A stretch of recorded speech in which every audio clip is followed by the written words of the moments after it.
ಕೇಳುಗ ಮಿತ್ರರೇ ನಮಸ್ಕಾರ. ಬೇತಾಳದ ಕತೆಗಳು ಮಾಲಿಕೆಯಲ್ಲಿ ಇಂದಿನ ಕತೆ 3 ಸತ್ಯಗಳು. ಯಥಾ ಪ್ರಕಾರ ವಿಕ್ರಮಾದಿತ್ಯನು ಬೇತಾಳವನ್ನ ಹೆಗಲಿಗೇರಿಸಿಕೊಂಡು ನಡೆಯತೊಡಗ್ತಾನೆ. ಆಗ ಬೇತಾಳವು ರಾಜನ ಶ್ರಮ ಕಳೆಯಲು ಮತ್ತೊಂದು ಕಥೆಯನ್ನ ಹೇಳಲು ಪ್ರಾರಂಭ ಮಾಡುತ್ತೆ. ಒಂದು ರಾಜ್ಯದಲ್ಲಿ ಸತ್ಯವಂತನಾಗಿ ಪ್ರಸಿದ್ಧನಾದ ಒಬ್ಬ ಪಂಡಿತ ಇರ್ತಾನೆ. ಅವನ ಜೀವನದ ಮೂಲ ಮಂತ್ರವೇ ಯಾವಾಗಲೂ ಸತ್ಯವನ್ನೇ ಹೇಳಬೇಕು ಅಂತ. ಒಂದು ದಿನ ಅವನು ಕಾಡಿನ ಮೂಲಕ ಸಾಗುತ್ತಾ ಇದ್ದಾಗ ಒಬ್ಬ ನಿರಪರಾಧಿ ವ್ಯಕ್ತಿ ಓಡುತ್ತಾ ಬಂದು ಅವನ ಮುಂದೆ ಬಿದ್ದ. ಅವನ ದೇಹ ನಡುಗ್ತಾ ಇತ್ತು. ಸ್ವಾಮಿ, ದರೋಡೆಕೋರರು ನನ್ನನ್ನ ಕೊಲ್ಲೋಕೆ ಬರ್ತಾ ಇದ್ದಾರೆ, ದಯವಿಟ್ಟು ನನ್ನನ್ನ ರಕ್ಷಿಸಿ ಅಂತ ಬೇಡಿಕೊಂಡ.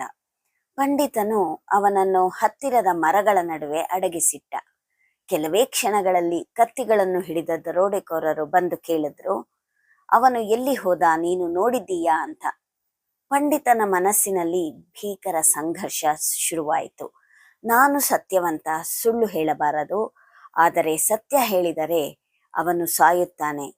ಹೀಗಾಗಿ ಪಂಡಿತ ಆಳವಾಗಿ ಯೋಚಿಸಿದ. ಸತ್ಯ ಅಂದರೆ ಕೇವಲ ನಿಜವನ್ನೇ ಹೇಳುವುದೇ ಅಥವಾ ಹಿತಕರವಾದದ್ದನ್ನು ಮಾಡುವುದೇ ಅಂತ ಅವನು ಯೋಚಿಸಿ ಈ ರೀತಿ ಉತ್ತರಿಸಿದ. ನನ್ನ ಕಣ್ಣುಗಳು ನೋಡಿದ್ವು, ಆದರೆ ನನ್ನ ನಾಲಿಗೆ ಹೇಳೋದಿಲ್ಲ ಅಂತ. ದರೋಡೆಕೋರರು ಗೊಂದಲಕ್ಕೀಡಾದ್ರು. ಕಡೆಗೆ ಅತ್ತ ಇತ್ತ ಕಣ್ಣು ಹಾಯಿಸಿ ಬೇರೆ ದಾರಿಗೆ ಹೋದ್ರು. ನಿರಪರಾಧಿ ವ್ಯಕ್ತಿ ಉಳಿದ.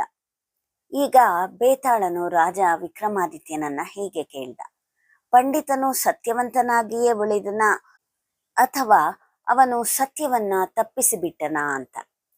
ಆಗ ವಿಕ್ರಮಾದಿತ್ಯ ಹೀಗೆ ಹೇಳ್ದ, ಸತ್ಯಕ್ಕೆ 3 ಪದರಗಳಿದೆ, ನಿಜ, ಉದ್ದೇಶ ಮತ್ತೆ ಫಲ ಅಂತ.